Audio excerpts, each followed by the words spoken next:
साथियों नमस्कार, स्वागत है आपका अपने चैनल सक्सेस जंक्शन एक कदम सफलता की ओर में। और हम लेकर के आ गए आपके लिए एमपीपीएससी 2020 और 2021 की दृष्टि से अति महत्वपूर्ण करंट अफेयर 2020-21 के एमसीक्यूज। जैसा कि आपको पता है, करंट अफेयर आपके एग्जाम में पूछी जाएगी और ऐसे पढ़ने के लिए 2020 और 21 की बहुत ज़्यादा करंट अफेयर है। कितना पढ़ेंगे आप, लेकिन वे क्वेश्चन, वे टॉप 20 क्वेश्चन की हमने यहाँ पर सीरीज चालू की, जिसका प्रैक्टिस सेट नंबर ये 9 है। इससे पहले हम 8 प्रैक्टिस सेट अपलोड कर चुके हैं। तो वे टॉप प्रश्न होंगे जो आपके सीधी परीक्षाओं में छपेंगे, ठीक है। यानी कि सिलेक्टेड, जो क्रीम जिसे कहते हैं हम, तो करंट अफेयर की क्रीम हम आपके लिए लेकर के आ गए हैं। ऐसे प्रश्न जो सीधे आपकी परीक्षा में छप सकते हैं। तो आइए शुरुआत करते हैं, बिना समय गवाए हुए एक एक प्रश्न की जानकारी आपको देंगे। करंट अफेयर 2020 और 21 के एमसीक्यूज। आइए देखते हैं पहला प्रश्न। देखिए, तो 22 मार्च 2021 को प्रधानमंत्री नरेंद्र मोदी ने विश्व जल दिवस के अवसर पर किस अभियान की शुरुआत की है। जितने भी अभियान होंगे, जितनी भी योजनाएं होंगी, जितने भी अंतर्राष्ट्रीय योजनाएं होंगी, ये सारी चीज़ें आज हम आपको कराने वाले हैं। ऑप्शन ए है ध्वनि शक्ति अभियान, ऑप्शन बी है जल शक्ति अभियान, ऑप्शन सी है सौर ऊर्जा अभियान, ऑप्शन नंबर डी है इनमें से कोई नहीं। चलिए आंसर देख लेते हैं। सही आंसर बी, यानी कि जल शक्ति अभियान यहाँ पर चालू किया गया है माननीय प्रधानमंत्री नरेंद्र मोदी जी के द्वारा 22 मार्च 2021 को विश्व जल दिवस के अवसर पर। देखिए, प्रधानमंत्री नरेंद्र मोदी जी के द्वारा 22 मार्च 2021 को वर्षा जल संचयन के लिए जल शक्ति अभियान कैच द रैन चलाया गया। तो इस शब्द को याद रखिएगा, कैच द रैन किससे संबंधित है, तो जल शक्ति अभियान से संबंधित है। सर कब चालू किया गया, तो 22 मार्च 2021 को चालू किया गया। सर उद्घाटन किसने किया, तो याद रखिएगा माननीय प्रधानमंत्री नरेंद्र मोदी जी के द्वारा इसका उद्घाटन किया गया था। इस अवसर पर मध्य प्रदेश, उत्तर प्रदेश के मुख्यमंत्रियों ने केन बेतवा लिंक परियोजना के क्रियान्वयन के लिए समझौता ज्ञापन पर भी हस्ताक्षर किया है। तो मध्य प्रदेश और उत्तर प्रदेश के मुख्यमंत्री को याद रखिए, मध्य प्रदेश शिवराज सिंह चौहान, उत्तर प्रदेश योगी आदित्यनाथ जी, दोनों लोगों ने मिलकर के केन बेतवा लिंक परियोजना पर यहां पर समझौता ज्ञापन पर भी हस्ताक्षर किया है। यानी कि केन बेतवा जो परियोजना है वो मध्य प्रदेश और उत्तर प्रदेश के सहयोग से संयुक्त उपक्रम है, ये मध्य प्रदेश और उत्तर प्रदेश का, ये भी आपको याद रखना है, ठीक है। तो आंसर हो गया जल शक्ति अभियान। आइए आगे बढ़ते हैं और अगला प्रश्न देखते हैं। तो आपकी कितना रिवीजन है, आपकी कितनी तैयारी है, ये भी आप यहाँ पर चेक कर पाएंगे। 20 प्रश्नों में से कितने प्रश्न सही निकलते हैं आपके, वो भी आप कमेंट बॉक्स में यहाँ पर कमेंट करेंगे। आइए देखते हैं। 12 मार्च 2021 को प्रधानमंत्री नरेंद्र मोदी ने कहाँ से आज़ादी का अमृत महोत्सव इंडिया @75 हेतु गतिविधियों का उद्घाटन किया है। ये भी बहुत महत्वपूर्ण प्रश्न है। आज़ादी का अमृत महोत्सव पहली बार यहाँ पर चालू किया गया है, तो यहाँ से आपका एक प्रश्न बनना बिल्कुल तय है। तो देखिए, कहाँ से उद्घाटन किया गया, अहमदाबाद, रांची, भोपाल या फिर बेंगलुरु। आइए आंसर देखते हैं। सही आंसर है ए, यानी कि अहमदाबाद से शुरुआत किया गया है आज़ादी का अमृत महोत्सव इंडिया @75। चलिए जानकारी आपको देते हैं। तो अहमदाबाद के साबरमती आश्रम से प्रधानमंत्री नरेंद्र मोदी ने आज़ादी का अमृत महोत्सव की शुरुआत की है। यह उत्सव भारत की स्वतंत्रता की 75वीं वर्षगांठ मनाने के लिए भारत सरकार द्वारा आयोजित किए जाने वाला एक कार्यक्रमों की श्रृंखला, यानी बहुत सारे कार्यक्रम यहाँ पर चलेंगे। और ये जो आपका उत्सव है ये 2022 तक चलेगा, 15 अगस्त 2022 तक विभिन्न कार्यक्रम यहाँ पर होने वाले हैं। आपको बस इतना याद रखना, अहमदाबाद से शुरुआत की गई है, नाम है जो आज़ादी का अमृत महोत्सव इंडिया @75 इसका नाम है, ठीक है। चलिए आगे बढ़ते हैं और अगला प्रश्न देखते हैं।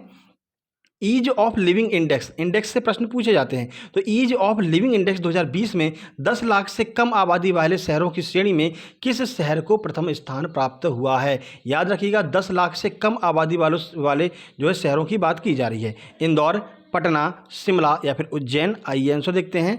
सही आंसर सी, यानी कि 10 लाख से कम आबादी वाले शहरों के ईज ऑफ लिविंग इंडेक्स में यहाँ पर बाजी किसने मारी है, तो शिमला ने यहाँ पर बाजी मारी है 2020 के लिए। Sir ease of living index क्या होता है, तो ईज ऑफ लिविंग इंडेक्स का मतलब है जहाँ पर आप आसानी से रह सकते हैं, कोई ज़्यादा निर्बाधता नहीं होती है, ठीक है ना। सारी सुविधाएं आपको लगभग दैनिक उपयोग की सारी सुविधाएं आपको मिल सकती हैं। तो आसानी से आराम से रहने वाला शहर 10 लाख से कम आबादी में कौन सा है, तो वो है शिमला, ठीक है। कुछ जानकारी आपको देते हैं। तो ईज ऑफ लिविंग इंडेक्स 2020 में 10 लाख से कम आबादी वाले शहरों की सैड में पहले स्थान पर शिमला है, दूसरे पर उड़ीसा का भुवनेश्वर है और तीसरे स्थान पर सिलवासा को तीसरा स्थान प्राप्त हुआ है। तो ये 3 शहर में आप बड़ी आसानी से, बड़े मज़े से मौज करते हुए रह सकते हैं, ठीक है। चलिए आगे बढ़ते हैं और अगला प्रश्न देखते हैं। देखिए अगला प्रश्न, 26 फरवरी 2021 को भारतीय निर्वाचन आयोग ने किन राज्यों की विधानसभाओं के लिए आम चुनाव 2021 के कार्यक्रम घोषित किए थे। बहुत महत्वपूर्ण प्रश्न है। असम, केरल, तमिलनाडु या फिर उपरोक्त सभी। चलिए आंसर देखते हैं। सही आंसर डी, यानी कि उपरोक्त सभी। तो कितने कुल मिलाकर के कितने यहाँ पर शहरों के लिए यहाँ पर चालू किए थे विधानसभाओं के लिए आम चुनाव, आइए पूरी जानकारी आपको देते हैं। तो 26 फरवरी 2021 को भारतीय निर्वाचन आयोग ने 5 राज्यों के लिए विधानसभाओं के आम चुनाव के कार्यक्रम घोषित किए हैं। ये 5 राज्य कौन कौन से हैं? तो असम, केरल, तमिलनाडु, पश्चिम बंगाल और पुदुचेरी। ये 5 राज्य हैं जिनके लिए यहाँ पर जिनकी विधानसभाओं के लिए आम चुनाव 2021 में कार्यक्रम घोषित किए गए थे। 5 राज्यों के नाम आपको याद रखना है। स्टेटमेंट वाला प्रश्न यहाँ से बन सकता है, इनमें से कौन सा ऐसा राज्य नहीं है जिसके लिए भारतीय निर्वाचन आयोग ने 26 फरवरी 2021 को जो है विधानसभा के आम चुनाव स्थापित मतलब शुरू किए थे। ठीक है, तो आपको ऑप्शन इसी तरह से मिल सकता है। आगे बढ़ते हैं और अगला प्रश्न देखते हैं। तो देखिए 16 फरवरी 2021 को किस मंत्रालय द्वारा छावनी पोर्टल एवं मोबाइल ऐप लॉन्च किया गया है? ऑप्शन है वित्त मंत्रालय, ऑप्शन बी है रक्षा मंत्रालय, ऑप्शन सी है केंद्रीय सड़क एवं परिवहन मंत्रालय, ऑप्शन नंबर डी है इनमें से कोई नहीं। तो चलिए आंसर देख लेते हैं। देखिए आंसर सही आंसर बी यानी कि रक्षा मंत्रालय के द्वारा छावनी पोर्टल एवं मोबाइल ऐप लॉन्च किया गया है। आइए पूरी जानकारी आपको देते हैं। तो देखिए यह पोर्टल एवं मोबाइल ऐप देश भर के 62 छावनी बोर्ड की 20 लाख से अधिक निवासियों को ऑनलाइन नागरिक सुविधाएं प्रदान करेगा। तो याद रखिएगा किसने चालू किया है? रक्षा मंत्रालय ने चालू किया है। तो कितने छावनी बोर्ड पर? तो 62 छावनी बोर्ड पर यहाँ पर चालू किया गया है और 20 लाख लोगों को यहाँ पर सुविधा प्राप्त होगी। चलिए आगे बढ़ते हैं और अगला प्रश्न देखते हैं। 9 फरवरी 2021 को भारत ने किस देश में स्थित बांध के निर्माण के लिए एक समझौता ज्ञापन पर हस्ताक्षर किया है? और ये बहुत महत्वपूर्ण बांध है, परीक्षा में आपसे पूछा जा सकता है। पाकिस्तान, अफगानिस्तान, नेपाल या फिर भूटान? क्योंकि विवादों में रहा है, चर्चा में रहा है, इस वजह से यह पूछा जा सकता है। आइए देखते हैं बांध का नाम क्या है। सही आंसर बी यानी कि अफगानिस्तान का एक बांध है जिस पर यहाँ पर समझौता ज्ञापन पर हस्ताक्षर किया गया है। चलिए बांध का नाम देख लेते हैं।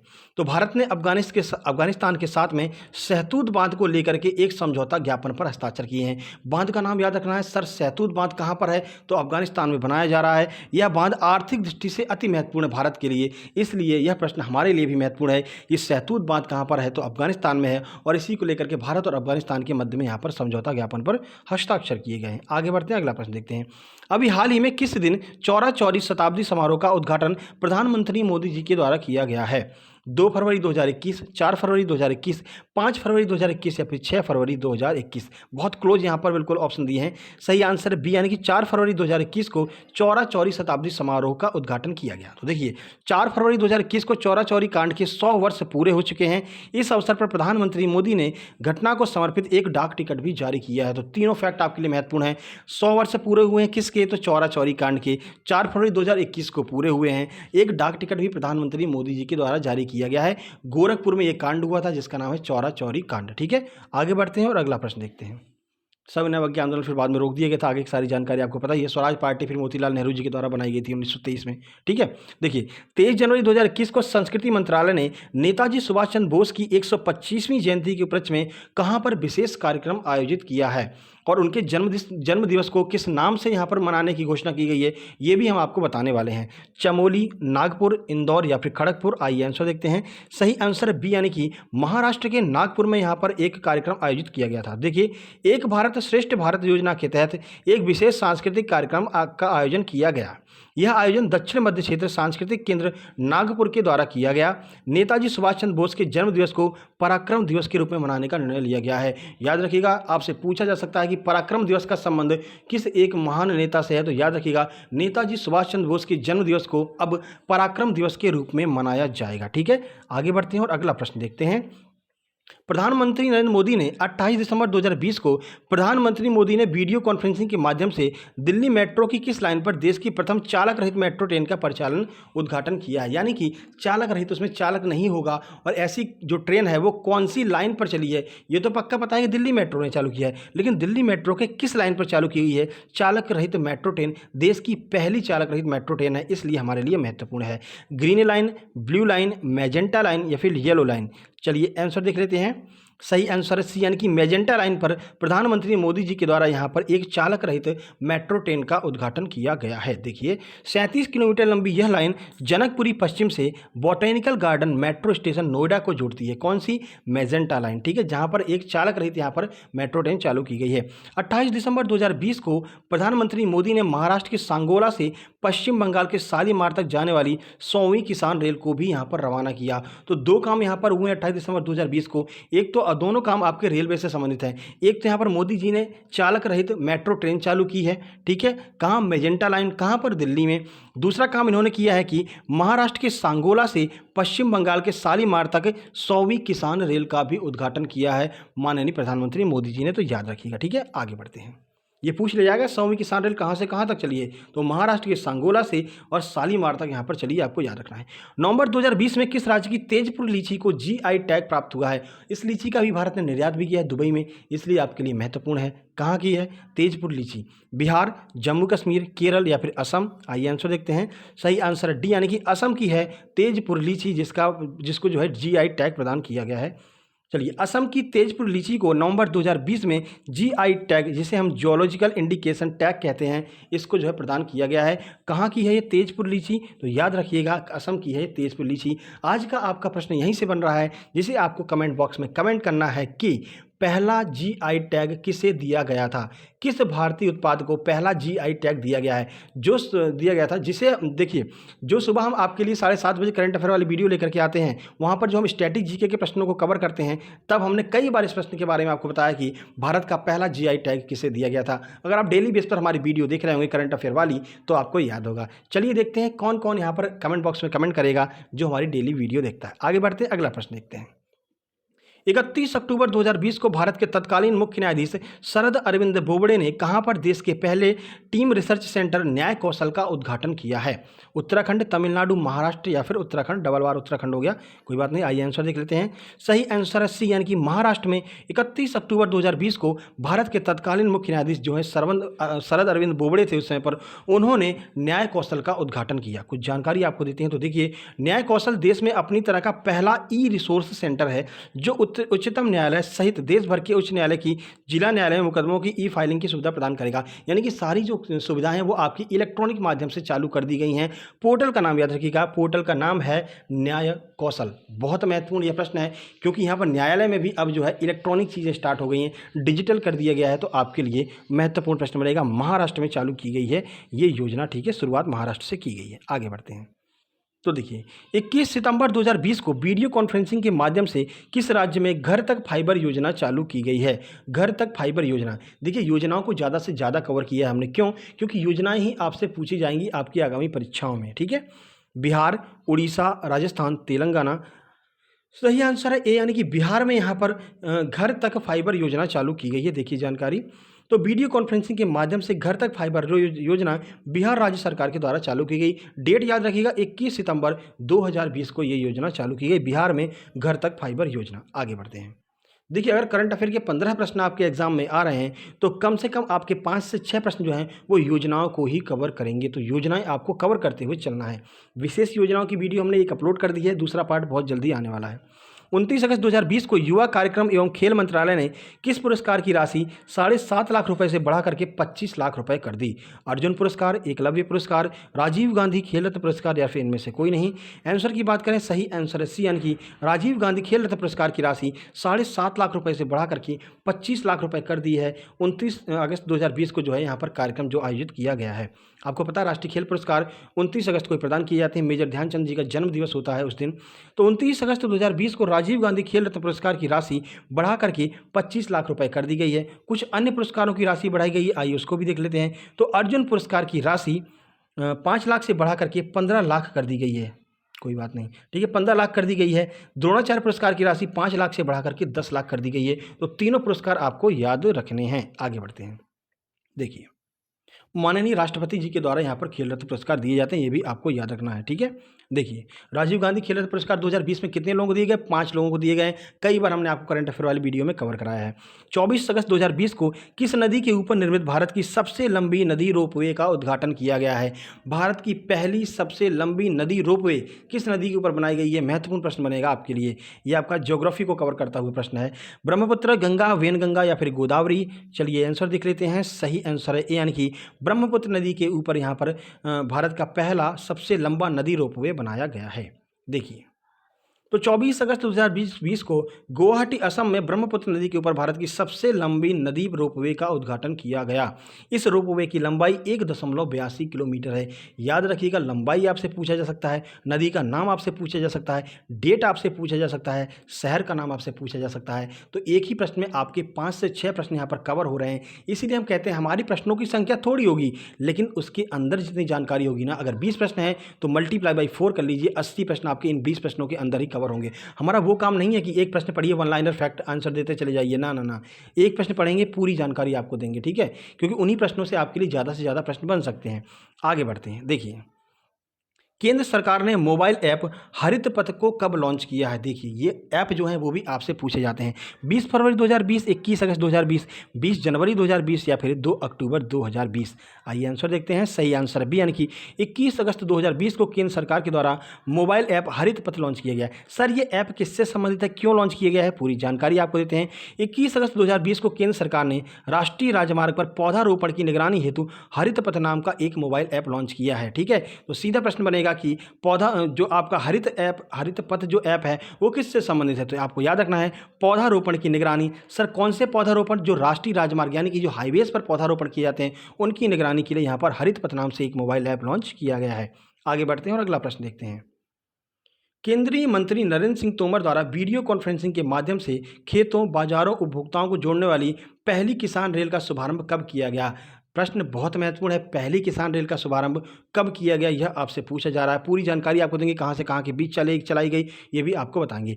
5 अगस्त 2020, 7 अगस्त 2020, 7 सितंबर 2020 या फिर इनमें से कोई नहीं। आंसर की बात करते हैं। सही आंसर है बी, यानी कि 7 अगस्त 2020 को पहली किसान रेल चालू की गई केंद्रीय मंत्री नरेंद्र सिंह तोमर जी के द्वारा। कुछ जानकारी देखिए, तो केंद्रीय मंत्री नरेंद्र सिंह तोमर ने 7 अगस्त 2020 को वीडियो कॉन्फ्रेंसिंग के माध्यम से भारत की पहली किसान रेल देवलाली से दानापुर के लिए चालू की है, ठीक है, याद रखिएगा। देवलाली से दानापुर के लिए पहली किसान रेल चालू की गई। और यह प्रश्न अभी एनटीपीसी में 3 से 4 बार पूछा गया है, इसलिए यह आपके लिए बहुत महत्वपूर्ण है, ठीक है। चलिए आगे बढ़ते हैं। मार्च 2021 में विश्व स्वास्थ्य संगठन यानी WHO ने किस मध्य अमेरिकी देश को मलेरिया मुक्त घोषित कर दिया है? इंटरनेशनल करंट अफेयर का प्रश्न है। एल सल्वाडोर, सिंगापुर, ब्राजील या फिर सऊदी अरब। आइए देखते हैं आंसर क्या है इसका। तो देखिए, सही आंसर है ए, यानी कि अल सल्वाडोर को यहाँ पर WHO ने मलेरिया मुक्त घोषित कर दिया है। महत्वपूर्ण क्यों है? तो देखिए, मार्च 2021 में WHO ने अल सल्वाडोर को मलेरिया मुक्त घोषित कर दिया। अल सल्वाडोर मलेरिया मुक्त घोषित होने वाला पहला मध्य अमेरिकी देश है, इसलिए हमारे लिए महत्वपूर्ण है, ठीक है, क्योंकि यह पहला मध्य अमेरिकी देश है, ठीक है, याद रखिएगा अल सल्वाडोर। आगे बढ़ते हैं। 2 फरवरी 2021 को ऑक्सफोर्ड यूनिवर्सिटी प्रेस ने किस शब्द को वर्ष 2020 का ऑक्सफोर्ड हिंदी शब्द नामित किया है? याद रखिएगा, ऑक्सफोर्ड हिंदी शब्द किसे नामित किया गया है? पिछली वाली MPPSC में ऐसा ही एक प्रश्न बना था, शायद वो हिंदी शब्द के बारे में बना था, तो यह इस बार भी आपसे प्रश्न बन सकता है। कोरोना, आत्मनिर्भरता, आधार या फिर नारी शक्ति। आइए आंसर देखते हैं। सही आंसर बी, यानी कि आत्मनिर्भरता को यहाँ पर जो है ऑक्सफोर्ड हिंदी शब्द जो है घोषित किया गया है। 2 फरवरी 2021 को ऑक्सफोर्ड यूनिवर्सिटी ने आत्मनिर्भरता शब्द को 2020 के लिए ऑक्सफोर्ड हिंदी शब्द घोषित किया है। तो याद रखिएगा ऑक्सफोर्ड हिंदी शब्द कौन सा है? आत्मनिर्भरता। चारों तरफ आत्मनिर्भरता की बात होती रही है कोरोना के टाइम पे, ठीक है ना। भारत आत्मनिर्भर बनेगा, प्रत्येक राज्य आत्मनिर्भर बनेंगे, तो आत्मनिर्भरता को आपको याद रखना है। 8 मार्च 2021 को किस कंपनी ने अंतर्राष्ट्रीय महिला दिवस के अवसर पर वुमेन विल नामक एक जो है वेब प्लेटफॉर्म लॉन्च किया है? तो वुमेन विल नारी शक्ति के लिए यहाँ पर लॉन्च किया गया है। आइए देखते हैं किसने लॉन्च किया है। अमेजन, फोनपे, गूगल इंडिया या फिर देखते हैं।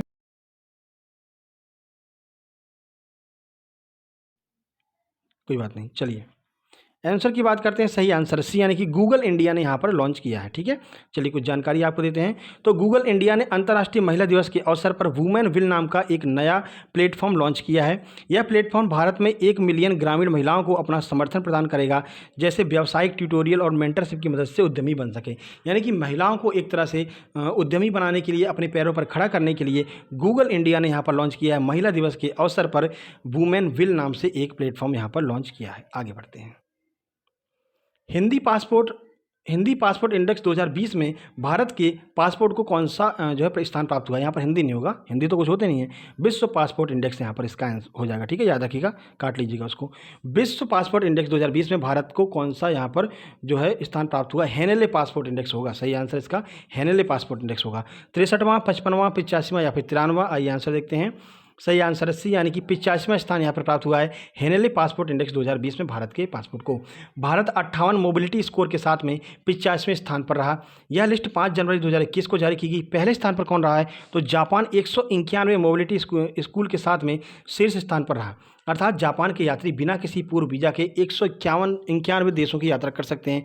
तो भारत के यात्री 58 देशों की यात्रा बिना किसी पूर्व वीज़ा के कर सकते हैं। तो यही मोबिलिटी स्कोर का मतलब होता है। भारत को कौन सा स्थान मिला? भारत को 85वां स्थान मिला है। पहले स्थान पर जापान है, याद रखना है। आगे बढ़ते हैं।